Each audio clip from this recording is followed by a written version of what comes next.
할렐루야. 주님의 은혜가 오늘도 여러분 삶 가운데 가득하시기를 주의 이름으로 축원을 드립니다. 여러분이 좀 헷갈리신 것 같아가지고 당연히 1절부터 읽겠거니 하고 오셨을 거예요. 그건 여러분 생각이고요. 제가 오늘 얘기 드린 바로 23절부터 29절까지입니다. 제가 실수한 반 아니라고 믿고 있거든요. 다시 한번 읽어드릴게요. 여러분 허를 찔리셨어요. 믿음이 오기 전에 우리는 율법 아래에 매인 바 되고 계시될 믿음의 때까지 갇혔느니라. 이같이 율법이 우리를 그리스도께로 인도하는 초등교사가 되어 우리로 하여금 믿음으로 말미암아 의롭다함을 얻게 하려 함이라. 믿음이 온 후로는 우리가 초등교사 아래에 있지 아니하도다. 너희가 다 믿음으로 말미암아 그리스도 예수 안에서 하나님의 아들이 되었으니 누구든지 그리스도와 합하기 위하여 세례를 받은 자는 그리스도로 옷 입었느니라. 너희는 유대인이나 헬라인이나 종이나 자유인이나 남자나 여자나 다 그리스도 예수 안에서 하나이니라. 너희가 그리스도의 것이면 곧 아브라함의 자손이요 약속대로 유업을 이을 자니라. 아멘. 여기 뭐 종류를 다 열거하고 있어요. 유대인, 헬라인, 종, 자유인, 남자, 여자 다 그리스도 예수 안에서 하나다. 이건 핸드 인 핸드, 손에 손잡고 이 얘기가 아니에요. 하나라는 말은 다 똑같다는 얘기예요. 좀 여러분이 쉽게 이야기하면 너나 똑같다는 얘기예요. 여러분 이건 은혜스럽지 않게 이해하면 그 밥에 그 나물이라는 얘기를 표현을 하고요. 그러나 복음 이후로 복음 안에서 그들이나 이들이나 복음 안에서라면 죄된 존재이건 은혜를 받은 존재이건 복음 안에서는 다 똑같다라는 거예요. 이게 하나라는 말을 자꾸 이해를 잘못해가지고 꽉 붙들어 매가지고 꼭 둘이 한 몽둥이처럼 이렇게 밴드로 묶어가지고 야, 절대 다른 데 가면 너 나하고 딱 붙어 있어야 돼 이런 개념이 아니라 복음 안에서 그 사람이나 이 사람이나 같다라는 겁니다. 이건 평등을 얘기를 하는 거예요. 이게 이해가 안 되는 거지. 이게 복음을 받아들이지 않는 이유가 이거. 왜 내가 그 사람하고 같냐고. 난 그 사람하고 다른데. 그죠? 아니 나는 그 사람하고 한 게 다른데 내가 왜 그 사람하고 같은 선상에다 놓느냐 이런 겁니다. 아 이게 고민이에요. 이 목사가 연말마다 고민하니 아주 시끄러워가지고 제가 요즘에 전화 받고 뭐 목사님들 전화하는데 또 계속 연말이잖아요. 아 정말 시끄러워요. 연말이에요. 교회마다 난리도 아니에요. 난리도 아닙니다. 율법의 행위가 난무하는 절기입니다. 율법의 행위가 판단의 근거가 되는 절기예요. 헌금 얼마나 했느냐, 얼마나 헌신했느냐 가지고서 누가 장로되고 누가 권사되고 누가 집사되냐. 아니 노골적으로 얘기 드릴게요. 전화 와가지고 난리다. 이럴 때 어떻게 해야 돼? 아유, 내 코가 숙자예요 형님. 다 마찬가지인 거죠. 마지막 때 또 지금 연말마다 교회마다 시끄러워지는 이 문제들. 아 정말 본문이 또 그런 본문이에요. 여러분 복음을 이야기하다 보면 반드시 뭘 얘기할 수밖에 없느냐 하면 복음만 이야기할 수가 없어요. 복음을 이야기하다 보면 율법의 행위를 이야기할 수밖에 없어요. 왜냐하면 그 복음이 약속이고 곧 믿음인데 그 내용은 예수 그리스도고요. 근데 이게 약속, 믿음, 예수 그리스도와 반대편에서 이걸 계속해서 공격하고 있는 게 바로 율법과 행위예요. 제가 왜 그런 얘기를 드리느냐면 계속 우리는 몇 수십 년을 그렇게 신앙생활을 했고 말씀을 받았다고 했는데 결국 연말만 되고 결정적인 순간만 되면 뭘 근거로 삼느냐 하면 믿음, 약속, 예수 그리스도가 판단의 근거가 아니라 율법과 행위가 판단의 근거가 돼버렸어요. 골치 아픈 거죠. 그러니까 전에도 소용이 없다는 얘기를 자꾸 하는 게 이제 그런 얘기인 거예요. 근데 복음을 이야기하다 보면 반드시 율법과 행위를 말할 수밖에 없어요. 왜냐하면 율법과 행위를 받아들였느냐, 복음을 받아들였느냐는 명백하게 차이가 나고 있거든요. 그리고 갈라디아 교회의 성도들은 이미 이전에 약속과 믿음을 복음으로 받아들였다가 연말만 되면 율법과 행위로 돌아가는 것처럼 결정적인 순간에 율법과 행위로 판단의 근거를 삼는 것처럼 그로 돌아가 버렸단 말이에요. 그러니까 이제 그걸 다시 얘기를 할 수밖에 없어요. 그래서 항상 복음을, 진리를, 예수 그리스도를 이야기하다 보면 반드시 율법과 행위를 이야기할 수밖에 없다는 겁니다. 이 갈라디아서 2장과 3장, 다른 장들도 마찬가지입니다만 2장과 3장은 상당히 어려운 본문이에요. 여러분이 만만히 보실 본문이 아니에요. 목사인 저희들도 겸손하게 진중하게 붙잡아가지고 제대로 정리하지 않으면 엉뚱한 얘기로 결론을 내버리기 때문에 이 2장과 3장은 상당히 중요한 본문이에요. 어느 누구도 쉽게 건드릴 만한 본문, 어느 누구도 정확하게 이해했다라고 말할 수 없는 본문입니다. 상당히 중요한 본문. 여기 초등학문도 나오고요. 초등학문이라는데 번역은 조금 마음에 들지 않아요. 번역은 초등학문이 아니거든요. 원래는 이 초등학문으로 번역된 이 본문은 보모라는 게 오히려 더 맞을 거고요. 보모라는 것은 오히려 보모는 어떤 신분을 가지고 있는 자인데 그 당시는 종이에요. 종이 주인의 아들을 길러주는 입장으로 고용된 사람입니다. 이런 것부터 시작을 해서 여러 가지가 좀 쉽지 않은 난제에 봉착하게 됩니다. 여러분 지금까지 갈라디아서를 여러분께서 어떻게 접근하셨는지 모르겠으나 지속적으로 여러분께서 갈라디아 6장까지 끝날 때까지 여러분은 어떤 계획과 어떤 기대를 가지고 본문을 대하시라고 제가 부탁을 드렸느냐 하면 다른 거 정리하지 말고 복음이란 어떤 것인지 복음의 내용을 제가 정리를 같이 하자고 분명히 말씀을 드렸어요. 지난 월, 화, 수, 오늘 새벽까지 해서 3장 1절부터 앞에 22절까지가 정리가 됐어요. 여러분 좀 양해를 구할 것은 뭐 광고 시간에 말씀드리나 뭐 지금 말씀드리나 그렇지만 그 설교 말씀이 지금 올라가고 있지를 않아요. 사정이 좀 생겼습니다. 그 집사님이 담당하고 있는 집사님이 개인적으로 노트북을 갖고 계시는데 그게 그 개인 소유예요. 그러니까 망가졌어요. 그래서 지금 올리지 못하고 있습니다. 제가 얘기 그냥 안 드리고 가만히 있는 중이에요. 이것도 우리에게는 아마 훈련의 기회일 것 같다라는 생각을 해요. 예. 어쨌든 제가 여러분이 수요일이나 금요일 날 오시면 이렇게 전체적으로 정리를 쭉 해드리고 또 아쉬운 부분들은 홈페이지에 들어가서 들으시고 정리도 하시는데 나름대로 좋습니다만 우리가 그동안은 너무 또 그런 것들을 편안하게만 생각해왔던 건 아닌가라고 덜컥 고장이 났다는 얘기를 제가 듣는 순간 이것도 또 하나님의 무슨 뜻이 있을 수 있겠다라는 생각을 좀 했어요. 죄송합니다만 편한 거지요. 원래는 이 자리에 오셔서 여기서 말씀을 받으셔야 되는 거거든요. 원래는요. 그죠? 그건 원칙이에요. 원칙적으로 이야기하자고 보면 저나 여러분이나 자유롭지 않죠. 다. 제가 왜 원칙을 이야기합니까? 말씀이 복음이기 때문에 원칙을 이야기해야 되는 거예요. 원칙에서 벗어나는 거는요. 벗어난 거예요.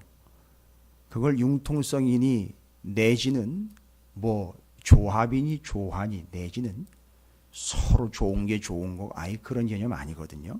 원칙은 원칙인데 뭐 제가 언제쯤이 될지는 모르겠는데 집사님한테 얘기는 안 했어요.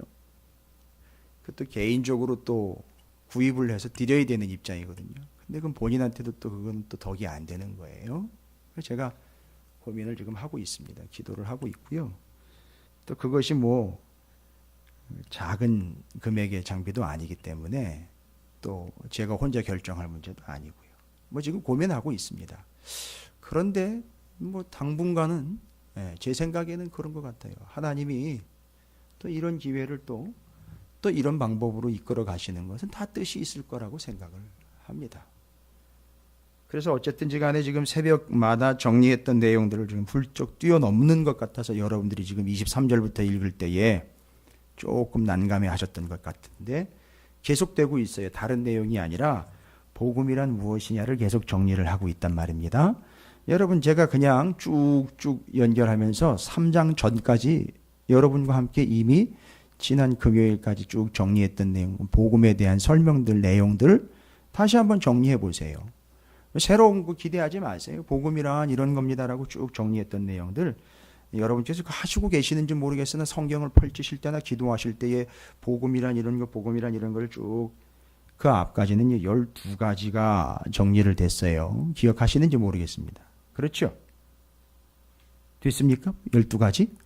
그렇죠? 한 12가지 정도 복음 정리했습니다. 2장까지요. 그래서 여러분, 복음이란 뭐? 첫 번째로 사람에게서 난 것이 아니라 하나님에게서 난 것이다. 이건 뭐 복음의 직접적인 특징을 이야기하는 거예요. 복음이란 두 번째, 예수 그리스도의 은혜다라는 표현을 썼어요. 그래서 그 예수 그리스도의 은혜는 그 안에 있다, 그 몸이다라는 것, 예수다라는 거지요. 복음은 예수다. 예, 그렇죠?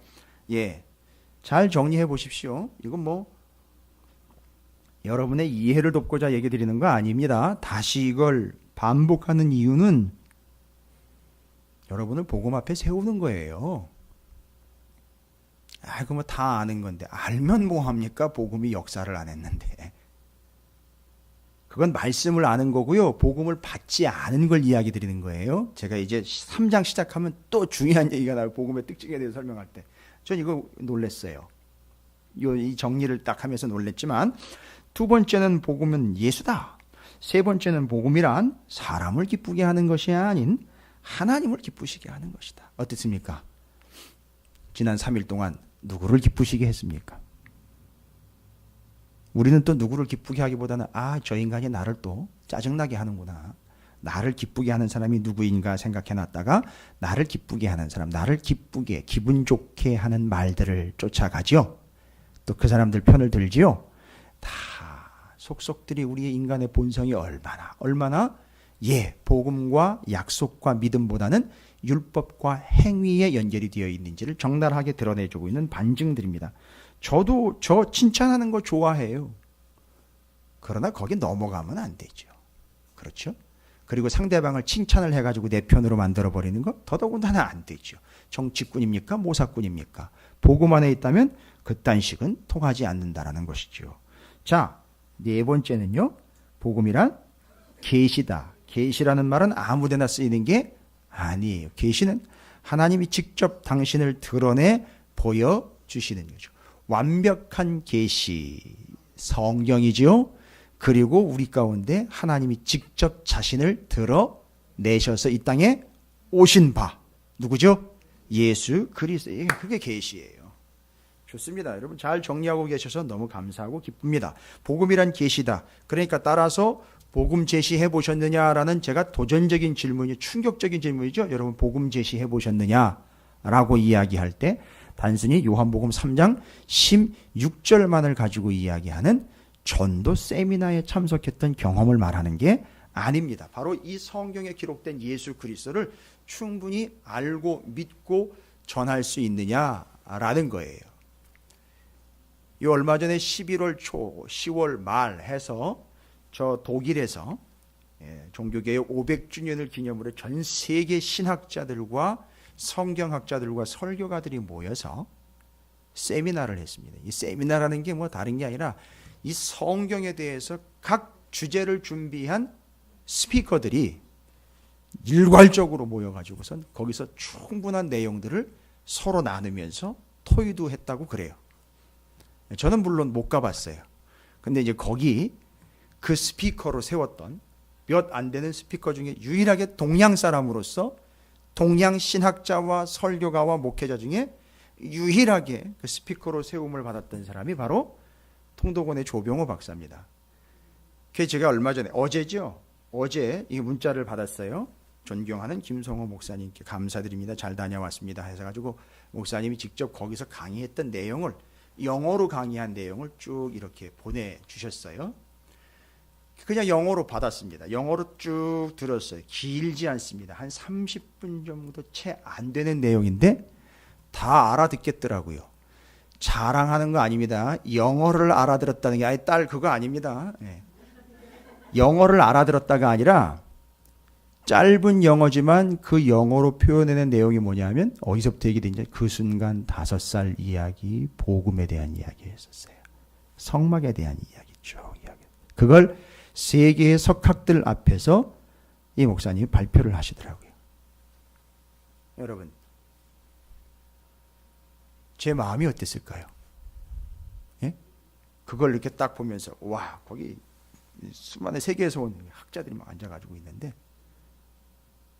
거기에서 막 성막이 찢어져 그 순간 이야기가 나오고 첫 번째 모세 이야기가 나오고 성막 휘장이 언제부터 시작된지 막 얘기가 막 나오는 거예요. 막 그러면서 성막 성전 얘기가 쭉 나오고 그리고 예수 그리스도가 대제사장일 뿐만 아니라 하나님의 어린 양, 유월절 어린 양인 하나님의 어린 양이 돼가지고 제물이 되어서 완벽하게 복음으로 완성해낸. 그래서 우리는 자유롭게 하나님께로 들락날락할 수 있는 복음의 빚진 자일 뿐만 아니라 그 복음으로 구원 얻은 자가 됐다는 내용을 쭉 설명을 하는 다 알아듣겠더라고요.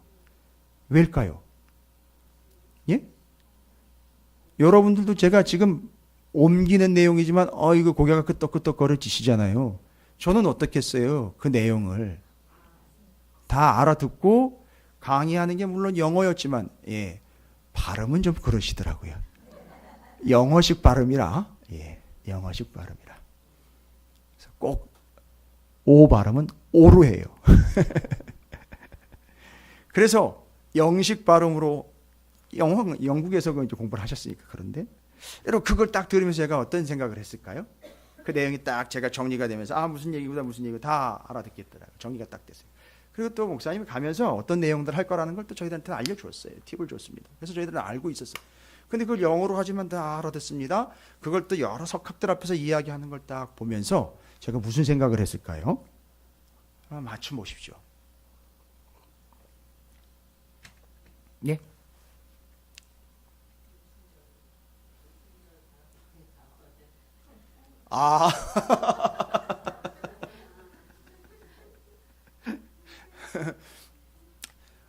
그렇죠. 그런 경험도 있죠. 그 얘기하기 전에 다음이 뭐가 나올 거라는 걸 탁탁탁탁탁 제가 정리가 되니까 좋은 지적이세요. 좋습니다. 좋은 경험이죠. 거기 앉아 있던 분들은 이제 새로운 얘기겠지만 저는 이미 알고 있는 내용이잖아요. 여러분 교만하게 듣지 마십시오. 저 목사 또 바람 들었구나 이렇게 생각하지 마십시오. 제가 무슨 생각이 들었는지 아십니까? 나도 할 수 있겠다. 나도 할 수 있겠다. 여러분 만만히 본 게 아닙니다. 제가 교만하게 그렇게 얘기한 게 아니에요. 왜일까요? 거기 세계 몇백 개국에서 모였습니다. 몇 명이 모였든 몇 개의 나라에서 모였든 그게 중요한 게 아니라 제가 왜 그런 남이 잘못 들으면 교만한 것 같은 그런 생각을 감히 했을까요? 나도 할 수 있겠다. 뭐 때문일까요? 모여있는 사람들 환경, 배경 때문이 아니라 제가 말씀드렸잖아요. 무엇을 전하느냐기 때문에 그걸 전해야 한다라는 측면으로 보면 나도 할 수 있겠다. 아니 나도 해야 하겠구나 라는 마음을 하나님이 주셨어요. 왜일까요? 바울이 왜 그 여러 나라들을 이미 닦여진 길이긴 하지만 로마가 지배하고 있는 수많은 나라들을 다니면서 그 복음을 전할 수 있었습니까? 다른 게 아니라 바로 그 사람은 어디 가서 누구를 만나든 전해야 할 게 있었다는 거예요. 이 사람한테는 요거 전하고 저 사람한테는 아니요. 이 사람 저 사람이 됐든 어디가 됐든 어느 나라가 됐든 거기 가서 분명히 전할 메시지가 있었던 거예요. 그게 바로 뭐냐? 복음이었던 거예요. 그렇죠. 맞습니다. 권사님 말씀하신 성경 그 당시에는 39권인 복음이 그에게 있었기 때문에 그 복음을 전하는 데 있어서는 어느 나라 누구든지 가릴 것 없이 가서 전할 수 있었다는 거예요. 그런 측면에서 나도 할 수 있겠다라고 사명감을 가지게 됐어요. 나도 해야 하는 것이로구나 라는 것을 그 짧은 영상이지만 그걸 보면서 제가 결심을 했어요. 그건 하나님께서 하실 거예요. 그리고 저는 그렇게 준비가 돼야 됩니다. 언제 누구에게든 어디든 가서 그걸 전해야 한다라는 입장에서 그게 복음입니다.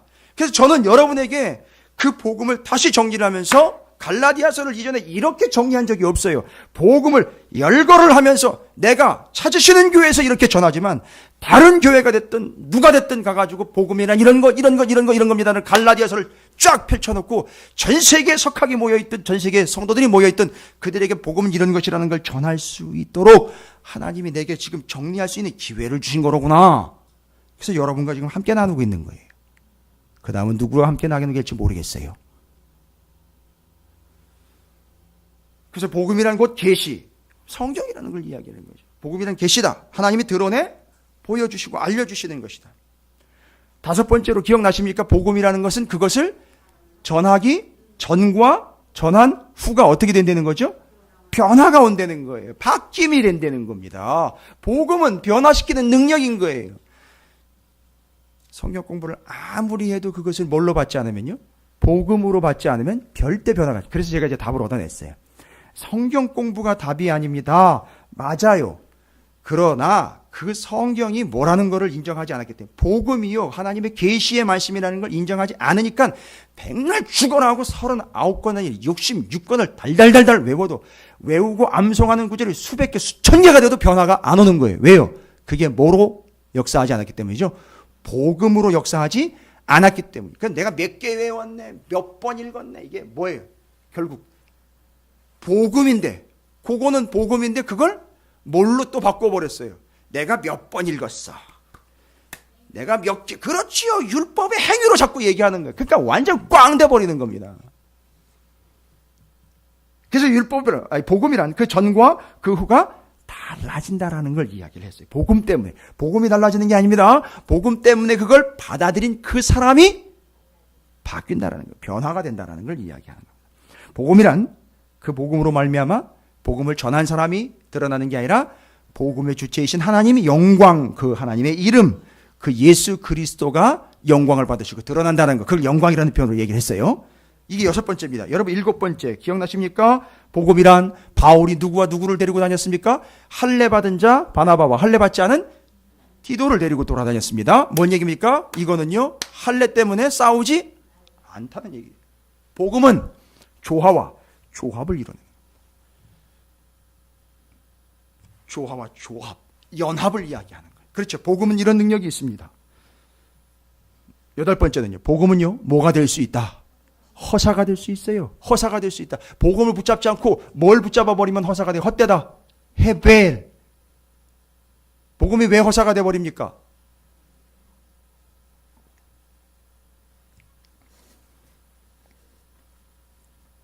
복음을 안 붙잡아서가 아니라 구약시대 때 하나님을 안 믿는 게 아니죠. 하나님을 믿으면서도 우상을 같이 섬겼잖아요. 그러니까 지금 복음을 받아들였다 하면서도 삶의 행태와 양태를 보면 복음을 허사로 만들어버린 사람들의 특징이 있어요. 허사라는 뜻이 뭡니까? 헛됨이라는 뜻이 뭐예요? 헛된 것이 뭡니까? 쓸모없는 게 아니라 금세 사라져 없어질 것들을 붙잡는 거예요. 복음을 받아들였다 하면서도, 예수를 믿는다 하면서도 금세 사라져 없어질 것들을 붙잡는 겁니다. 그러면 복음이 뭐가 돼버려요? 그 사람한테는 허사가 돼버립니다. 그냥 날아가 버리는 거죠, 복음이. 아홉 번째, 복음은 그 복음을 가진 자들이 어떤 결단을 내리니, 내가 목에 칼이 들어와도 이제는 뭐에 따라 살아간다? 말씀, 곧 복음대로 살아간다라는 진정한 자유를 얻게 되는 거예요. 나는 말씀대로 살아가라는 자유를, 적극적 자유를 가지게 된다는 겁니다. 그래서 복음은 진짜 자유다. 또한 복음은요, 그걸 거짓과 죄에 복종하지 않을 수 있는 능력이 된다고 그랬어요. 그렇죠. 복음은 그래서 능력이다. 복음은 와우. 바울이 예루살렘 교회 사도들을 뭐라고 표현했죠? 기둥이라는 표현을 썼어요. 기둥. 근데 새로운 성전인 교회의 두 기둥으로 세워진 이방인의 사도, 유대인들의 사도로 양쪽 사도가 딱 나뉘어졌어요. 이건 분리를 이야기하는 게 아니라 둘이 하나 된다는 얘기예요. 그래서 새로운 성전인 교회에 기둥이 세워졌으니 그 기둥이 바로 사람이기 이전에 먼저 복음이라는 거예요. 그렇죠. 그러면 여러분, 고린도전서 3장 16절 사도 바울이 우리를 통해서 우리를 뭐라고 표현해? 너희 몸이 거룩한, 그렇죠, 하나님의 성령이 거하시는 거룩한 그러면 성전이면요 뭐가 있어야 되는 거죠? 형식적으로 기둥이 있어야 되는 거죠. 우리는 맨날 내가 기둥되는 것만 얘기를 해. 교회에서 내가 기둥이다. 그게 아니라 내 안에 그 기둥이 있느냐? 왜요? 내 몸이 성전이라면서요. 그러면 내 안에 기둥이 있어야 되는 겁니까? 아닙니까? 그래서 바울이 이야기한 거예요. 그 기둥은 사람 자체를 이야기하는 게 아니라 근본적으로 그 사람들도 뭘 붙잡고 양쪽으로 나누어져서 전하게 됐다는 거죠. 복음. 그래서 복음은 기둥이라는 거예요. 놀랬어요. 바울이 이런 표현까지 쓰면서 복음을 설명하고 있다는 것이요. 그게 2장 6절부터 10절까지 나와 있는 내용 지금 정리한 거예요. 복음은요, 기둥입니다. 복음은 그 다음에 베드로와 바나바가 유대 율법주의자들이 쫓아오는 걸 보고 순간 무슨 행동을 취하게 되죠? 그들을 두려워해서 어떻게 해요? 이방인들과 같이 밥을 먹다가 쑥 빠져나와 버립니다. 위선이죠. 연기한 거지요. 그렇죠. 바로 복음은 어떻게 하는 역사가 있다? 복음은 그 실체를 드러낸다는 거예요. 이게 위선이구나. 아, 이거 가짜로구나. 이거 거짓, 이거 형식이로구나. 이걸 어떻게 한다고요? 복음이 다 드러낸다는 거예요. 무서운 얘기죠. 그 다음에 13번째입니다. 정리하십시오. 13번째. 갈라디아서 3장 1절부터 9절까지 있는 내용. 13번째. 어리석도다. 갈라디아 사람들아. 예수 그리스도의 십자가에 못 박히신 것이 너희 눈앞에 밝히 보이거늘 누가 너희를 꾀더냐. 3장 1절입니다. 내가 너희에게서 다만 이것을 알려 하노니 너희가 성령을 받은 것이 율법의 행위로냐 혹은 듣고 믿음으로냐. 이상하다. 갈라디아 교인들은 이전에 사도 바울이 뭘 전했죠? 복음을 전했는데 그 복음을 받았지요. 그런데 여기 표현해 보십시오. 내가 너희에게 다만 이것을 알려 하노니 너희가 성령을 받은 것이 율법의 행위로냐 혹은 듣고 믿음이. 여러분, 듣고 믿었다라는 대상이 뭐였습니까? 듣고 믿었다. 뭘 듣고 뭘 믿었잖아요. 복음이었잖아요. 그런데 복음을 받아들이고 듣고 믿은 거잖아요. 복음을 받았는데 그걸 뭐라고 표현하고 있어요? 너희가 그 2절 안에서는 뭐라고 표현을 하고 있죠? 성령을 받은 것이라고 나와 있어요. 복음을 받는 것이 곧 뭐라는 얘기를 지금 하고 있는 거죠. 성령을 받는. 막 앉아가지고 방방 뜬다고 성령이 막 불처럼 임해가지고선 갑자기 이상한 은사주의자들을 이야기하는 그런 내용이 아니에요. 갑자기 터져가지고 막 갑자기 보인다는 둥 쓰러졌는데 입에서 격포를 문대는 이런 얘기들이 성령을 이야기하는 게 아니라 진짜 복음을 받아들이는 것이. 왜 은사주의가 문제였는지 아십니까? 복음도 쥐뿔도 모르면서 은사가 먼저 들어와 버렸어요. 그 영혼에게요. 그러니까 기둥이 없는 집이기 때문에 무너지는 거예요. 은사가 틀렸다는 게 아닙니다. 은사가 있어요. 근데 그게 뭐보다 먼저 들어왔습니까? 복음보다 먼저 들어왔단 말이에요.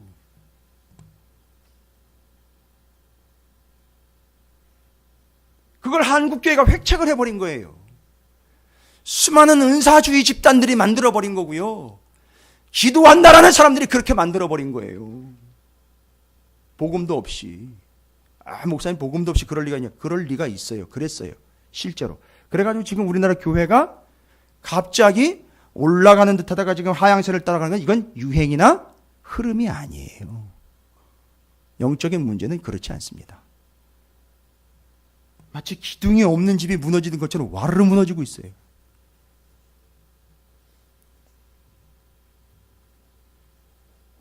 여러분, 지금 기독교인 숫자가 1000만이 안 됩니다. 900만이 좀 넘는데 그 중에 100만은 이단이에요. 그 800만 중에 또 100만은 가나안 성도들이, 안나가 성도들이에요. 기케야 700만입니다. 제가 엘리베이터를 타고 올라가다가 거기 이렇게 전자 광고판이 있어요. 엘리베이터 안에. 오래된 아파트지만 그런 것도 돼 있어요. 그런데 거기에 재미있는 기사가 하나 줄이 쭉 나가더라고요. 뭔 기사냐? 방탄소년단 그 SNS인가요, 그거? 트위터인가요? 팔로워 수가 뭐냐 하면 저도 정확히는 잘 몰라요. 해보질 않으니까. 그 방탄소년단을 팬으로 여겨서, 방탄소년단을 좋아해서 그의 팬이 되겠다라고 그걸 따라가는 사람들이 있어요. 거기다가 댓글 달고 이런 사람들 있잖아요. 그게 몇 명인 줄 아십니까? 그게 1000만이래요. 제가 그거 보고 엘리베이터에서 주저앉지는 않았지만 참 기가 막혀서 헛웃음이 나왔어요. 예수를 진짜 따른다는 자가 700만도 안 되는데 방탄소년단을 따르는 게 1000만이래요. 이야, 예수님 좀 분발하셔야 되겠네요. 엘리베이터에서 회개했어요. 주님 죄송합니다. 죄송합니다. 그것도 하나는 이단이 100만이 넘고 안 나간다라고 버티는 사람들이 100만이 넘고 이제 고작 해야 700만 정도가 겨우겨우 주님을 따르고 있는데, 더 심각한 것은 그 중에 정말 진짜 복음을 따르고 있는 자가 몇 명인가를 따지기 시작하면 더 심각해지는 거죠. 마음이 너무 아프더라고요. 그러나 현실입니다. 3장 1절부터 9절까지 뭐라고 이야기하고 있느냐. 진짜 그 복음을 받아들인다는 것은 복음을 받는 것 그 의미 이상의 어떤 의미로 연결이 됩니까? 무엇을 받는 겁니까? 성령을 받는 거예요. 어디 다른 데서 엉뚱한 것을 이야기할 필요가 없습니다. 복음, 그 진수인 복음을 받는다는 것은 성령을 받는 거예요.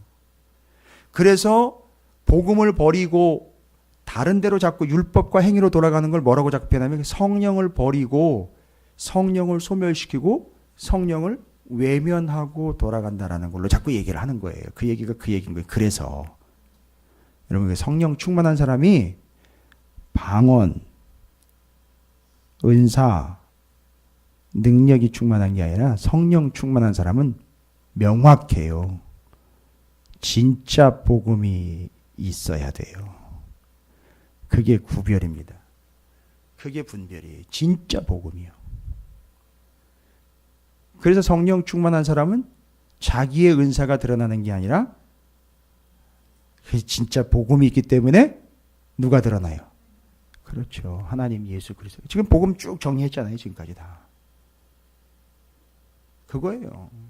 그 사람 통해서 예수가 드러나지 않고 있다는 얘기는 결론적으로 이야기하면 그 안에 복음이 없다는 얘기예요. 말씀은 잘 알고 있는데. 자, 이게 13번째입니다. 그리고 이제 10절부터 14절, 15절부터 22절까지에 있는 쭉 내용들을 보면서 이제 복음을 이야기하다 보면 뭘 이야기할 수밖에 없다고 얘기 드렸죠? 복음은요, 믿음으로 구원을 얻게 되는 건데, 자꾸 이 복음을 이야기하다 보면 갈라디아 교회 성도들은 그 복음을 믿고 예수를 받아들이는 걸로 가야 되는데, 이 사람들은 그걸 받아들이지 않고 어디로 가버렸을까요? 율법과 행위로 가버렸으니까 갈라디아서에서는 복음을 더 깊이 이야기하다 보면 그렇지 않은 율법과 행위를 이야기할 수밖에 없습니다. 자, 설명 들어갑니다. 율법과 행위가 왜 복음과 비교도 안 되고 절대 율법과 행위로 돌아가면 안 되는지를 설명을 합니다.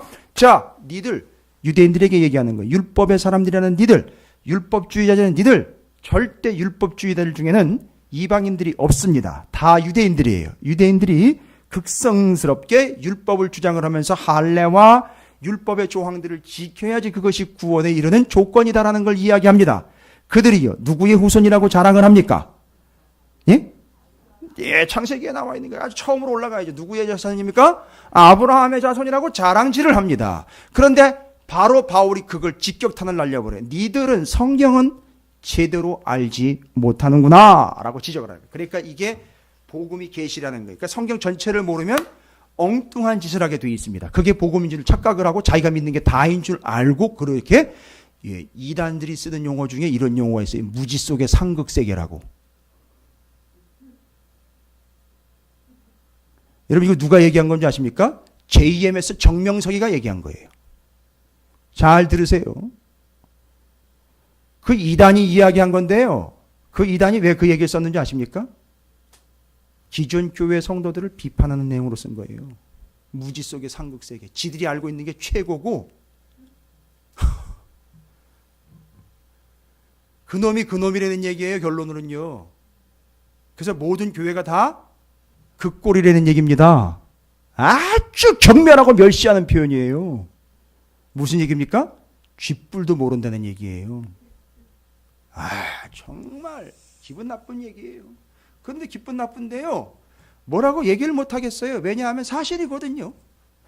쥐뿔도 알지도 못하면서 아는 척 해가지고선 이단한테 엄청 깨지고 있잖아요. 얘기도 못해요. 뭔 얘기를 할 거예요? 성경 얘기를 아니요, 성경 얘기하지 말라고요. 왜 자꾸 성경 얘기를 하려고 그래요? 그 앞에서 뭔 아는 척을 하고 잘난 척을 하려고 그럽니까? 바울이 누구한테 아는 척하고 잘난 척 했습니까? 아데네가 가지고 그들의 철학을 이야기했습니까? 아니요. 뭐 얘기했습니까? 예수만 얘기한 거예요. 복음만 얘기했다고요.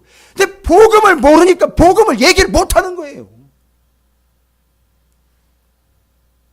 그러니까 자기 경험만 잔뜩 늘어놓는데 이단 앞에서 간증 집회하고 있는 거예요. 자기 간증.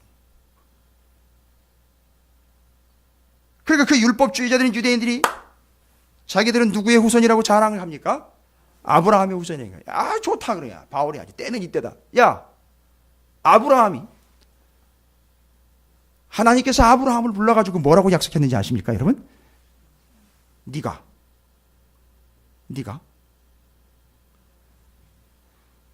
너를 통해서 모든 민족이 복을 받게 될 것이다라는 이야기를 해요. 그런데 그 아브라함이 혼자가 아니라 아브라함의 누구예요? 후손들이 누구예요? 이스라엘이죠. 그렇죠. 유대인. 이스라엘 통해서 한 민족을 통해서 어떻게 된다는 거죠? 모든 민족이 구원을 얻는 이스라엘은 뭐가 되는 거예요? 그러니까 어떤 나라? 제사장 나라가 된다라는 걸 이야기했잖아요. 그렇죠. 아브라함과 뭐도 맺었어요? 언약도 맺었어요. 그렇죠. 그러면 하나님은 아브라함에게 첫 번째, 야, 너 때문에 모든 민족이 구원을 얻을 거야. 라고 뭐 하신 거죠? 약속하신 거죠. 그렇죠. 아브라함은 그걸 하나님 지금 내가 아들내미도 없고 지금 내 상황은 아주 심각한 상황인데요.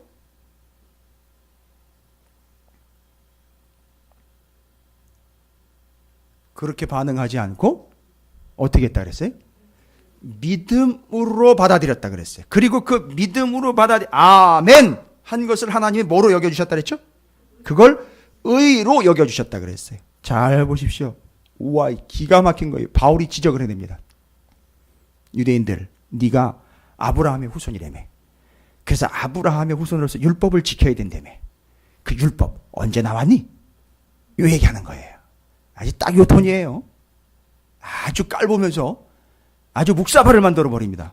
야, 니들 아브라함의 후손 율법과 할례를 그렇게 중시하는 니들 그 율법, 할례 언제 나왔니? 여러분 그게 성경에 남아 있어요. 예? 17절입니다. 3장 17절. 내가 이것을 말하노니 하나님께서 미리 정하신 언약을, 이 언약은 뭐예요? 아브라함과 맺은 약속이요. 그것을 아브라함이 어떻게 받아들였다고요? 율법과 행위로 받아들인 게 아니라 뭘로 받아들였다고요? 믿음으로 받아들였어요. 그런데 잘 보십시오. 그 언약을 뭐예요? 430년 후에 생긴 율법이 폐기하지 못하고 그 약속을 헛되게 하지 못하리라. 잘 보십시오. 그 율법이 언제 나왔다는 거예요? 정확한 포인트는 언제부터 얼마 뒤에 한 얘기죠? 어떻게 한 뒤로 몇 년 뒤에 율법이 나왔다는 거죠. 아브라함이 하나님의 약속을 믿음으로 받아들여 의롭게 된 이후로 몇 년 동안 430년 뒤에 뭐가 나왔던 거죠. 야, 그런데 지금 니들이 율법을 주장을 해? 아브라함의 후손이라는 것은 그러니까 근본적인 후손은 율법을 지키는 자가 후손이 아니라 아브라함처럼 하나님의 약속을 어떻게 믿음으로 받아들이는 그들이 진짜 아브라함의 후손이야. 그러니까 믿음으로 받아들이는 그들이라면 유대인이 됐든 여자가 됐든 남자가 됐든 노인이 됐든 다 상관없이 어떻게 받아들이는 사람들이요? 그 약속을 믿음으로 받아들이는 그들이 바로 아브라함의 진짜 자손이다. 그러니까 니들이 지금 주장하고 있는 율법 지켜야 한다라는 이야기는 완벽하게 어디와 어긋나 있다? 성경과 어긋나 있다 주장하지 말아라. 멈추어라. 다시 복음으로 돌아와라. 그 약속의 내용이 뭘까요? 바로 그 한 민족을 통해 모든 민족이 구원을 얻는데 아브라함의 한 자손으로 통해서 일이 이루어지고 완성된대요. 16절입니다. 이 약속들은 그 약속 얘기 드린 거죠. 아브라함과 맺은 약속. 이 약속들은 아브라함과 그 자손에게 말씀하신 것인데 잘 보십시오. 여럿을 가리켜 그 자손들이라고 하지 아주 율법이 아니라 문법까지 동용을 했어요. 문법까지 동원했습니다. 그 약속 언제 완성하신다는 거예요? 그 약속 어떻게 완성하신다고 얘기하고 있습니까? 여러 자손들을 가리켜 얘기한 게 아니라 오직 한 사람을 가리켜 내 자손이라 하셨으니 곧 그리스도라. 단수로 썼다는 거예요. 네 자손들을 통해서 약속이 이루어지는 게 아니라 네 자손 중에 딱 하나 그를 통해 이루어질 것이다. 알고 봤더니 그가 누구냐? 예수 그리스도라. 와우! 그러면 그 약속의 내용, 본질 다 따져보면 결국 누가 나오는 거죠? 예수가. 그렇죠. 그러면 약속, 믿음, 예수 그리스도. 이게 뭐라는 거예요? 이게 복음인 거예요, 여러분. 이게 복음인 거예요. 여러분 잘 정리하세요. 제가 설명드리는 내용들이 다 복음에 대한 내용들. 여러분 복음을 한 문장으로 딱 요약해가지고 정리하면 안 돼요. 그건 죄 짓는 겁니다. 왜냐하면 복음을 국한시키는 게 돼버리기 때문에 그렇습니다. 그냥 풍성하게 제가 설명 다 드리는 거예요. 기록된 대로 다 드리는 겁니다. 그러니까 아브라함은 하나님의 약속을 받았습니다. 그걸 어떻게 받아들였다고요? 믿음으로 받아들였습니다. 그 약속의 내용을 보니까 예수 그리스도예요. 이게 바로 뭐라는 거죠? 복음이라는 거예요. 이걸 받아들여야 되는데 갈라디아 교회의 성도들은 이 약속을 믿음으로 예수 그리스도를 받아들여야 되는데 그런데 그렇지 않고 어떻게 됐죠? 430년 뒤에 나온 뭘 받아들인 거죠? 이거 도대체 뭐 하는 짓이냐 이거예요. 말이 안 되지 않느냐. 어떻게 그런 짓을 할 수 있느냐? 이건 말이 안 되는 거다. 그냥 싹 정리를 끝내버립니다. 됐죠? 지금 뭘 이야기하다 보면 반드시 뭐가 얘기 나올 수밖에 없다? 복음을 이야기하다 보면 율법과 행위를 이야기할 수밖에 없는 거예요. 그래서 율법과 행위에 대한 심각한 문제, 심각한 오점이 지금 나왔어요. 율법 언제 나왔다? 누구를 기준으로 봤을 때요? 아브라함이 하나님의 약속으로 받고 그걸 믿음으로 받고 그걸 의롭다고 여김받은 그 포인트로부터 몇 년 뒤에 430년 뒤에 나온 걸 그 구닥다리를 그 옛날 그 말도 안 되는 것을 너희들은 율법을 구원의 근거로 받아들이고 있으니 너희는 아브라함의 우선 아니야 라고 얘기를 해요. 그러니까 진짜 뭐가 되는 거죠? 니들이 아무리 아브라함의 우선이라고 얘기해도 니들이 진짜 뭐가 된 거지? 이제 니들이 이방인인 거야. 이렇게 돼버린 거예요. 정리 끝내는 거예요. 여러분 이건 무서운 말입니다. 유대인들에게 이건 아주 파격이에요. 이건 저주입니다. 정리되셨습니까? 아니 그럼 목사님 율법은 그럼 왜 준 겁니까? 율법은 왜 준 거예요? 이 질문 나오겠죠. 그럴 거면 율법을 왜 줘? 얘기 다 나왔잖아요. 율법을 주신 이유가 나와 있습니다. 뭐예요? 율법은 그 430년 뒤에 주어졌지요. 그리고 그 약속의 내용인 본체인 누가 와요? 예수. 그렇죠. 그래서 아브라함 이후 430년 되는 지점에서부터 누가 오실 때까지? 예수님이 오실 때까지 무슨 역할을 합니까? 가이드 역할을 하는 거예요. 가이드. 무슨 가이드일까요? 율법의 역할이 있었어요. 율법의 역할. 뭡니까? 율법은 뭐가 없으면 필요 없는 거죠. 그렇지요. 죄가 없으면 필요 없는 거예요. 그럼 뭔 얘기입니까? 아무리 약속을 받았어도 사람들이 뭐 하기 십상이라는 거죠? 죄를 지으면서 계속 살아가요. 아무리 여러분 마찬가지인 거예요. 저도 마찬가지, 다 마찬가지. 죄를 지으면서 살아간다고요. 어느 누가 감히 목을 뻣뻣하게 쳐들고 나는 죄인 아닙니다라고 복음 때문에 나는 죄로부터 용서받았습니다. 용서를 받았어도 죄를 짓고 있다고요. 주님 오실 때까지 그게 우리의 본성이고 속성이에요. 그런데 그 율법은 무슨 역할을 해요? 율법이 있기 때문에 두 가지잖아요. 율법이 있기 때문에 내가 죄인이구나를 깨닫고 그 다음에 이런 행위를 딱 봤을 때 이런 문제를 봤을 때 이게 바로 죄다. 이걸 알려주는 역할을 한단 말이에요. 그럼 이걸 알려주면은, 그렇게 계속 알려주면 본인은 이미 뭘 받아들인 거죠? 복음을 받아들인 상태에서 자기가 죄라는 걸 알고 죄를 지었다는 걸 알고, 그렇죠. 그리고 이런 게 죄라는 걸 알게 됩니다. 그러니까 이 사람한테는 뭐가 생기기 시작합니까? 오호라! 오호라! 나는 곤고한 자로다. 내가 바로 죄인 중에 바울이 이걸 깨달은 거예요. 그래서 복음이 없습니까 그에게? 아니, 누구보다도 복음의 선지자예요. 그런데 그가 뭘 깨달은 겁니까? 야, 내가 죄인이로구나. 죄를 지을 수밖에 없구나. 내가 행한 건 다 죄인, 죄수의 우두머리 같던 치로구나 라는 걸 깨달았습니다. 그러니까 이 사람이 본인을 어떤 존재로 이야기를 해버려요.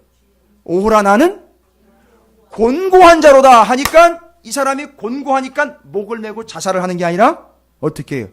곤고하니까 이 사망의 몸에서 누가 나를 건져주실까라고 그때 어떻게 한다는 거죠? 누가 나타났으니까? 예수님이 그러니까 그 예수를 어떻게 해버려요? 확 붙잡아 버리는 거예요. 그 역할을 누가 한다고요? 율법이 그걸 깨닫고 한계를 경험하게 하고 한계를 인정하게 하고 죄인인 걸 인정하게 해가지고 그를 예수 그리스도를 확 붙잡게 만들어버리는 역할. 그러나 그 역할은 어디까지예요? 예수님이 오실 때까지만 역할을 하는 거예요. 됐습니까? 그 이후로는 어떻게 한 거죠? 그 일은 오직 예수를 믿음으로 가는 거예요. 정리되셨죠? 요게 율법의 역할이에요. 그래서 그 율법을 뭐라고 표현했냐? 오늘 본문에서요. 초등교사라는 표현이었어요. 초등교사. 이것도 초등학교 선생님들이 잘못 들으면 오해하잖아요. 그게 아니잖아요. 초등교사는요, 보모예요. 왜 보모라는 단어를 썼느냐 하면 여러분이 좀 이해하시기 쉽고 좀 기억하시기 싫어요. 보모와 부모는 다른 거예요. 이 보모는 누구의 명령을 받아서 누구를 어떻게 합니까? 부모의 명령을 받아서 부모의 자식을 양육을 하는데 때로 보모는 야단도 쳐요. 이해가 되십니까? 잘못하면 호되게 끌어당기기도 합니다. 여기 왜 초등교사라는 이야기를 붙였느냐면 여기 이 자녀들이 어디를 갈 때, 학교를 갈 때 이 보모가 따라가줘요. 그러니까 지금 구분을 할 수 없는 상황이기 때문에 자기가 스스로 판단을 할 수 없는 상황이기 때문에 일정 수준 성숙하기 전까지는 누가 계속 따라 붙었죠?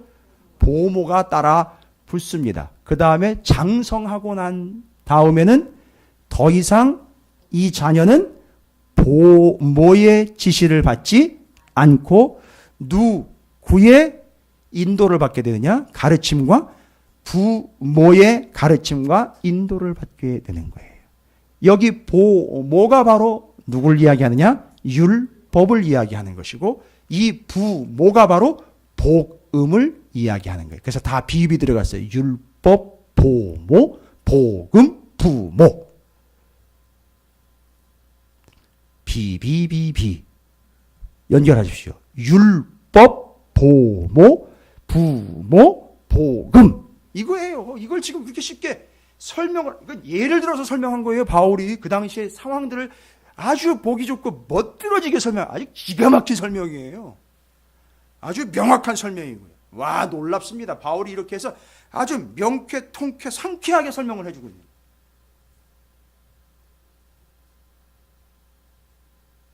그러니까 보모는 누구의 지시를 받아야 되느냐?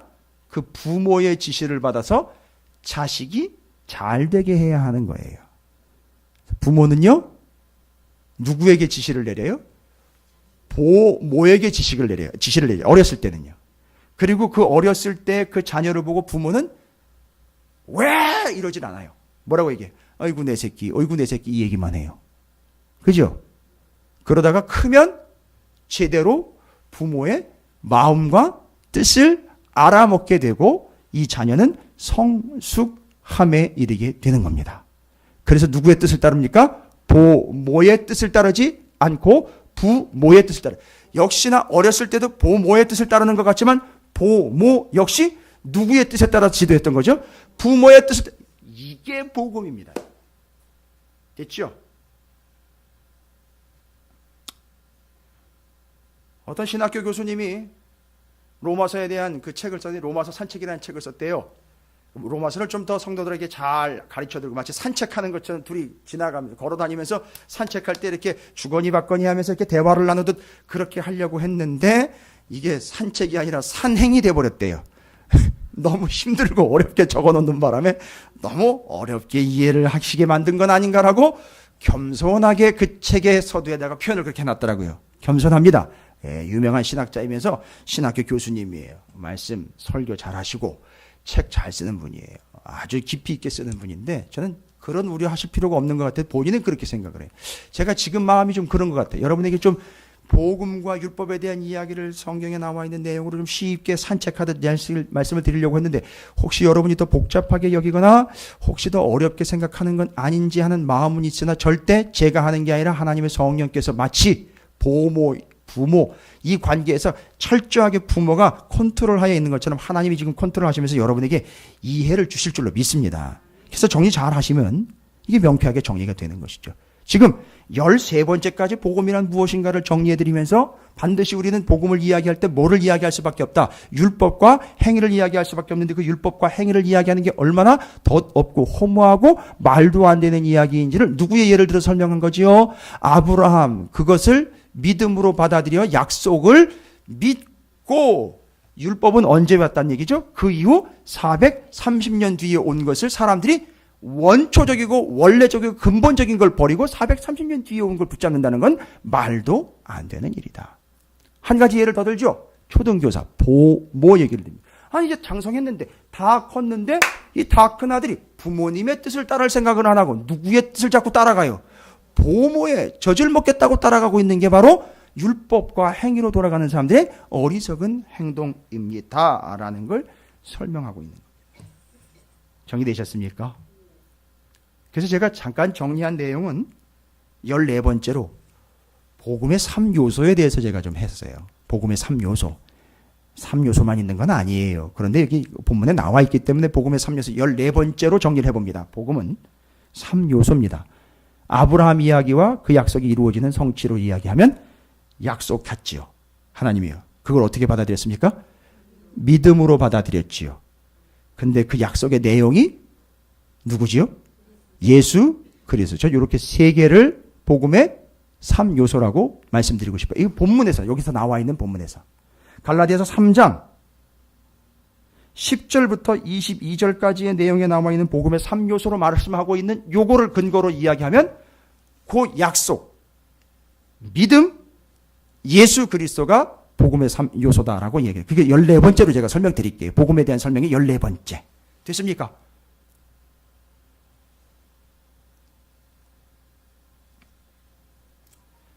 그리고 복음과 율법을 이야기할 때 여러분 율법을 어떻게 받았는지를 이야기를 해야 돼요. 율법이요. 여기 본문에 보면 율법을 그 약속 받은 지 430년 뒤에 19절 보십시오. 이런 식으로 받았대요. 율법을. 그런즉 율법은 무엇이냐? 범법하여 더하여 범죄함으로 인하여 그 범죄가 무엇인지를 어떻게 하도록 깨닫고 알도록 주어주신 거예요. 그렇죠? 좋은 기능이 있는 거예요. 율법이요. 율법주의는 문제지 율법 자체가 문제는 아닌 거예요. 그런데 그 율법을 어떻게 받았대요? 430년 뒤에 천사들을 통하여. 여러분 성경에는 안 나와 있어요. 이 천사들을 통하여라는 말은. 근데 뭔 얘기예요? 유대인들의 전통에 나와 있는 거예요. 유대인들이 이렇게 믿고 있어요. 천사들이 거기 뭐 했다는 얘기입니까? 동행했다는 얘기예요. 거기 참석했다는 얘기예요. 어디예요? 뭐 할 때요? 율법을 받을 때. 여러분 율법 언제 받았습니까? 누가 받았습니까? 모세가 받아서 누구한테 전했죠? 이스라엘 백성에게 전했죠. 여러분 보십시오. 하나님이 이스라엘에게 직접 주지 않고 천사들이 참관인으로 같이 하면서, 이건 유대인들이 믿는 바예요. 전통입니다. 그러나 성경에는 분명히 누구한테 줬어요? 그래서 이스라엘 백성들이 같이 올라가다가 하나님은 야 데리고 올라오지 마, 너만 올라와. 그리고 이스라엘 백성들도 아유 우리 같이 올라갔다 다 죽어요. 그래 그럼 너기 여기 있어, 내가 갔다 올게 하고 직접 누가 올라갔죠? 모세가 올라가서 모세가 받아가지고 그거를 모세가 대신 백성에게 전한 거죠. 여러분 이건 뭘 이야기하는 겁니까? 이거 바울이 이야기하려고 하는 거예요. 복음, 율법을 비교하는데 와우 놀랍습니다. 야 바울이 이런 것까지도 정리를 했다. 뭐예요? 율법은 간접적으로 한 다리 건너서 받았다는 거예요. 이해가 되세요? 예? 이해가 안 되시는군요.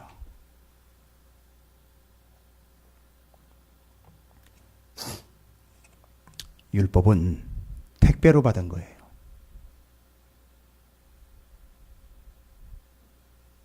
그러나 제가 복음은 뭐라 했죠? 복음의 3요소 기억하십니까? 아브라함에게 주시고 약속, 믿음, 예수 그리스도예요. 복음은 누구라 했어요? 예수 그리스도. 그 예수 그리스도는요? 예수가 누굽니까? 하나님이 직접 이 땅에 오신 거지요. 그러니까 예수를요, 하나님이 아들이라고 하지만 하나님인 당신이 당신의 아들로서 직접 우리에게 오신 거지요. 예, 복음은 직거래입니다. 직거린다는 게 아니라 직거래. 율법은 택배예요. 그러나 복음은 직접 주어진 거예요. 비교가 됩니까? 안 됩니까? 비교하시면 안 되고 절대 가치가 바로 복음에 있다는 거죠. 그러니까 시간상으로도 더 근본, 근원적인 게 복음. 왜요? 430년 뒤에 주어진 율법과 비교했을 때. 그 다음에 직간접적으로 따지고 이야기해도 율법은 택배라.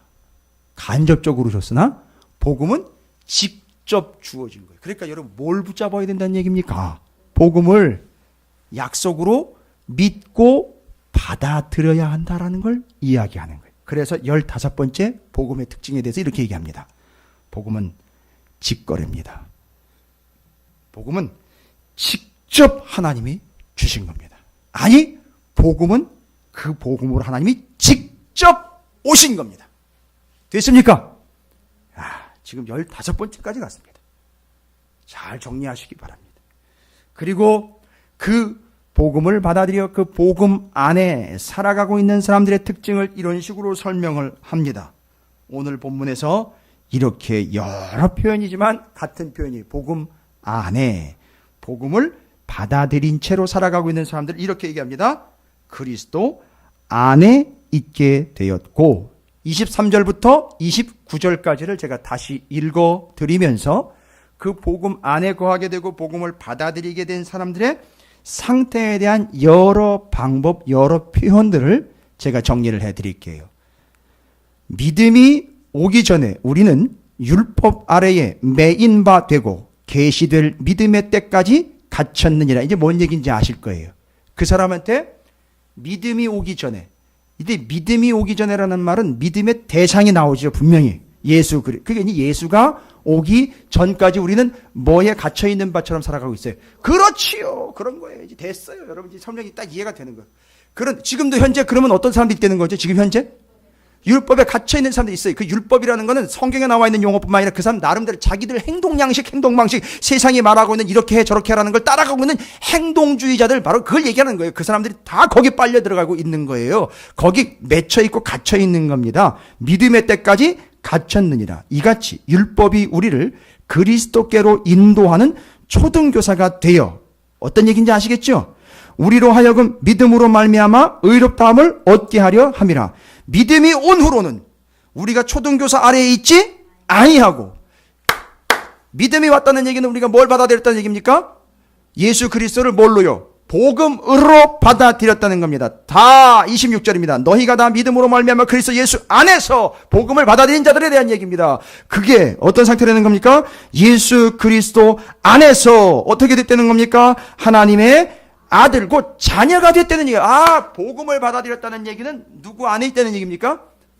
예수 안에서 우리가 뭐가 됐다는 거죠? 하나님의 자녀가 된 거예요. 왜요? 예수 그리스도가 우리의 맏형이고 하나님께는 맏아들이기 때문에 그렇습니다. 그래서 자녀가 됐습니다.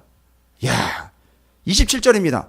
누구든지 그리스도와 합하기 위하여 복음을 받아들인다는 것은요, 예수 그리스도와 합해지는 걸 얘기하는 거예요. 하나가 되는 걸 얘기하는 겁니다.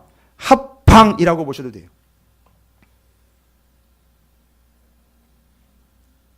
그게 히브리어 야다예요.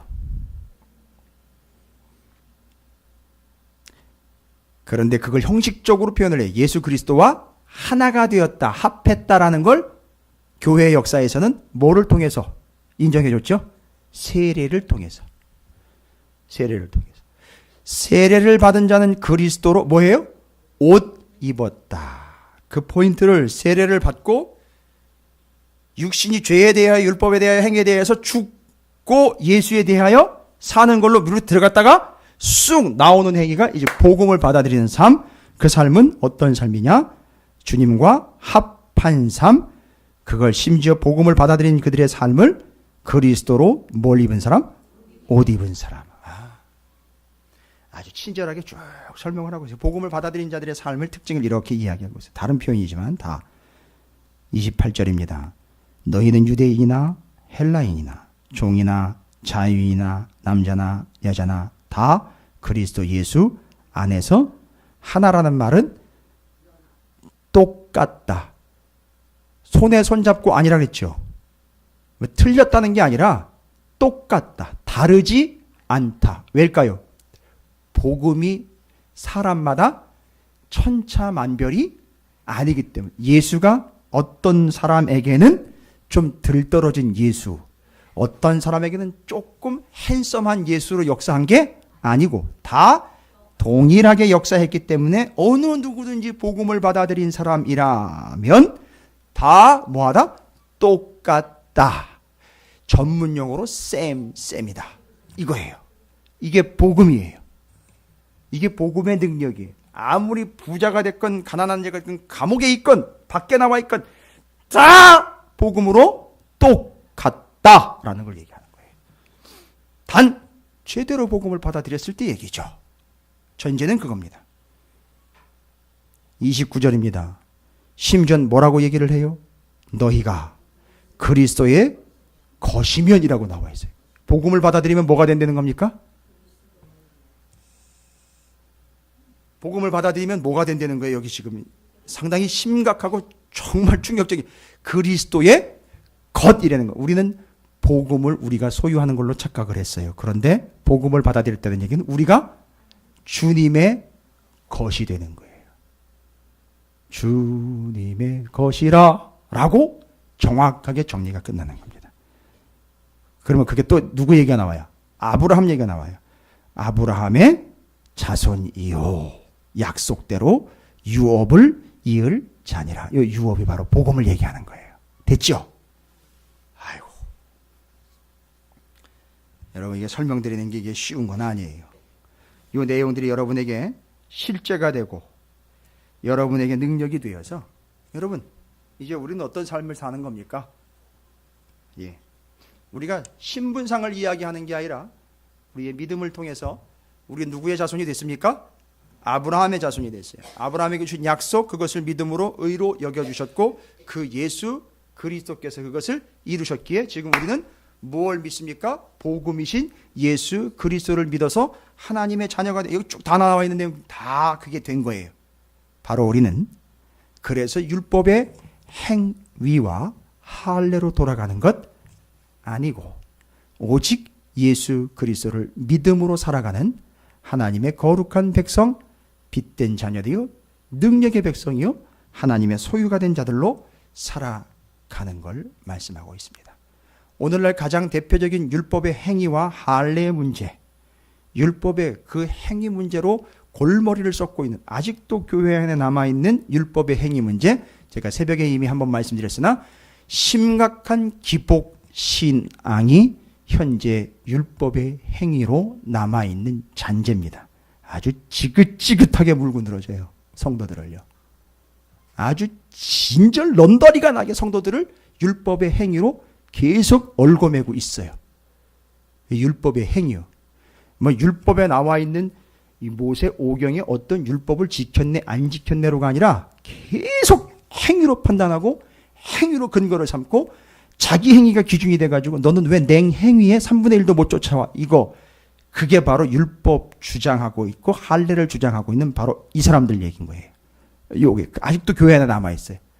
그래서 바리새인들은 뭐라고 얘기를 했느냐, 바로 내가 저들이 지키지 않는 이것 후전되어 오는 율법까지 지켰기 때문에 저들보다 더 나은 위치에 살아가고 있다라는 이유로 되고 있는 거예요.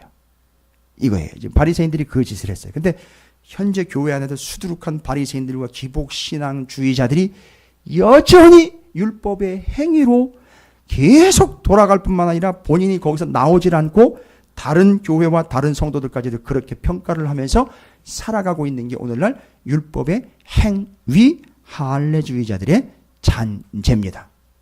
그러나 여러분 다른 거 없죠? 우리는 오직 예수 그리스도인 복음을 믿음으로 받아들임으로 그 약속이신 예수 그리스도와 하나가 되고 우리는 그분의 것이 되고 그분을 옷 입고 그렇게 살아가는 구원받은 자, 구원받을 자가 되시기를 주님의 이름으로 축원을 드립니다. 이제 모든 이 율법의 행위와 기복신앙 다 떨쳐버리고 오직 믿음으로 하나님의 소유가 되고 예수의 소유가 되어 그 복음 안에서 빛으로 살아가는 바울과 같은 여기 성도들이 되시기를 주님의 이름으로 축복합니다.